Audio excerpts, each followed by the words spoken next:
Je vous propose deux recettes pour le repas du soir, délicieuses et légères. On va faire une soupe aux lentilles et du pain farci aux légumes. Commençons par la soupe. Je prépare tous les ingrédients, les carottes, l'oignon, les lentilles corail, tomates, de la coriandre et une pomme de terre.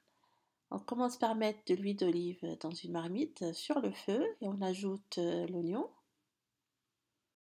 les carottes et la pomme de terre. Remuez un peu sur le feu, puis vous ajoutez les tomates. Vous pouvez les remplacer par la sauce tomate du commerce.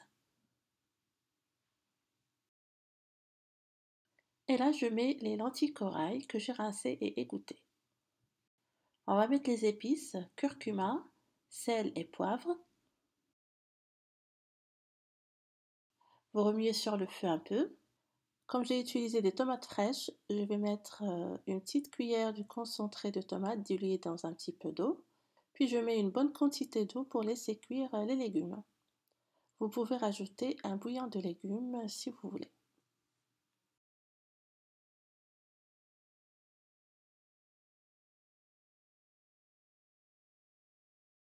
Vous ajoutez 2 bâtonnets de céleri.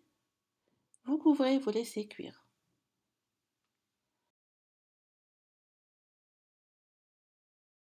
Une fois c'est cuit, on retire les bâtonnets de céleri. On mixe le tout pour avoir une soupe bien veloutée. On rectifie l'assaisonnement s'il le faut. Et on rajoute de la coriandre fraîche ciselée et selon le goût du jus de citron. Notre soupe est prête, on la sert bien chaude. Pour les pains farcis, on va utiliser de la farine complète. C'est une recette de pain que j'ai déjà présentée pour faire des burgers à la farine complète. Là, je vais utiliser la même recette pour préparer des pains farcis. Je passe rapidement les images de l'ancienne vidéo et je vous mets le lien en barre d'infos pour plus de détails. La pâte est composée de lait, d'eau, un œuf, la levure, le sel et une petite cuillère de sucre et bien sûr la farine complète. Cette recette donne des pains très moelleux et légers. Vous pouvez l'utiliser soit pour réaliser des pains pour burger ou sandwich ou des pains farcis comme ici. On forme donc une pâte soit au robot à la main, puis on ajoute 50 g de beurre. On continue à pétrir pour bien l'incorporer à la pâte, puis on va la laisser reposer pour doubler de volume. Entre-temps, on va préparer les légumes. Donc, je chauffe une sauteuse ou une poêle. Je mets un peu d'huile d'olive avec l'oignon. Puis je rajoute les choux blancs émincés, les carottes émincées aussi, deux poivrons, un rouge et un vert, sel, poivre et un peu de paprika.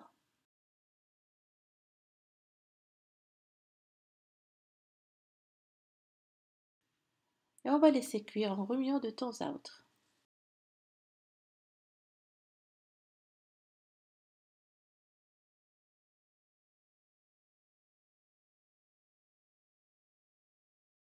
Avant de retirer du feu, on va rajouter de la coriandre fraîche ciselée. Et une fois c'est froid, on va mettre du fromage, soit de la feta ou des morceaux de mozzarella. La pâte a bien levé, on la divise en plusieurs portions et on va commencer à façonner nos pains. Pour changer un peu, je vais leur donner une forme longue comme des mini baguettes. Je vais en farcir 8 aux légumes et le reste, je vais en faire des pains sans garniture. On commence par étaler la première portion à la main. Il faudra l'étaler assez fine pour ne pas avoir des pains qui soient trop épais.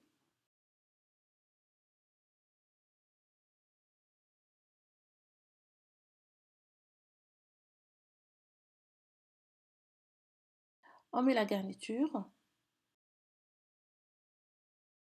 On peut badigeonner les bords avec un petit peu d'eau pour éviter que ça s'ouvre en cuisson.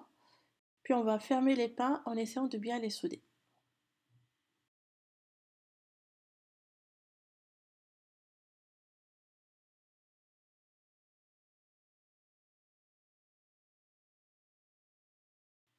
On les dispose sur la plaque du four et on continue ainsi avec le reste de la pâte et de garniture. On ne laisse pas lever une deuxième fois, le four est préchauffé à 200 degrés, je badigeonne les pains à l'eau, Puis je les saupoudre de flocons d'avoine et je vais mettre à cuire pendant 25 minutes ou un peu plus selon les fours jusqu'à ce qu'ils soient bien dorés. Et voilà le résultat après cuisson. Je vous montre un petit peu l'intérieur. Ces pains sont bien légers. Les légumes à l'intérieur sont bien fondants. Vous pouvez bien sûr les garnir selon votre goût. Il ne reste qu'à servir pour accompagner notre soupe. J'espère que ces deux recettes vous auront plu, que vous allez les tester. Merci d'avoir visionné cette vidéo et à la prochaine.